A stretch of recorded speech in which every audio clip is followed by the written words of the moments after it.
పాకిస్తాన్ మధ్య నెలకొన్న యుద్ధ వాతావరణ పరిస్థితులతో సస్పెండ్ అయిన ఐపీఎల్ మళ్లీ ప్రారంభమయ్యే అవకాశాలు కనిపిస్తున్నాయి.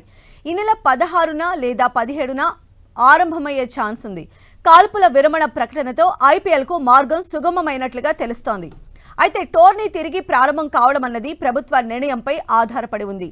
ఐపీఎల్ టోర్నీ పునరుద్ధరణ గురించి పాలకవర్గ సభ్యులు, బీసీసీఐ అధికారులు ఆదివారం చర్చించారు. బీసీసీఐ షెడ్యూల్ను సిద్ధం చేసే పనిలో ఉందని బోర్డు ఉపాధ్యక్షుడు రాజీవ్ శుక్లా చెప్పారు. ఇప్పటివరకైతే ఐపీఎల్పై ఎలాంటి నిర్ణయం తీసుకోలేదని, బీసీసీఐ కార్యదర్శి ఐపీఎల్ చైర్మన్ ఫ్రాంచైజీలతో మాట్లాడుతున్నారన్నారు. ఆ తర్వాత నిర్ణయం తీసుకోనున్నట్లు తెలుస్తోంది. పార్లమెంట్ను త్వరగా ప్రారంభించడానికి కృషి జరుగుతోందని రాజీవ్ శుక్లా తెలిపారు. ఈ నెల 16న లేదా 17న టోర్నీ తిరిగి ఆరంభమయ్యే ఛాన్స్ ఉంది. దీంతో ఆటగాళ్లను వెనక్కి పిలవాలని ఫ్రాంచైజీలతో బీసీసీఐ చెప్పినట్లు తెలుస్తోంది. మిగిలిన లీగ్ మ్యాచ్లను డబుల్ హెడర్లో ముగించనున్నారు. జూన్ 1న ఐపీఎల్ ఫైనల్ జరిగే అవకాశం ఉంది. టోర్నీలో 16 మ్యాచ్లను కేవలం 4 నగరాలు నిర్వహించే యోచనలో బీసీసీఐ ఉంది.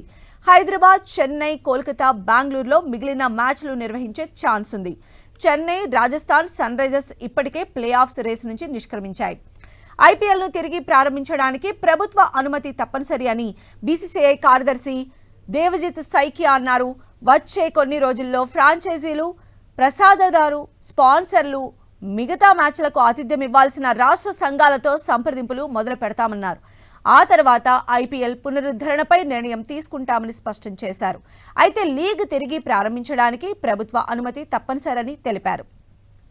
భారత్ పాక్ల మధ్య ఉద్రిక్తతల కారణంగా ధర్మశాలలో పంజాబ్ కింగ్స్, ఢిల్లీ క్యాపిటల్స్ మధ్య మ్యాచ్ రద్దయింది.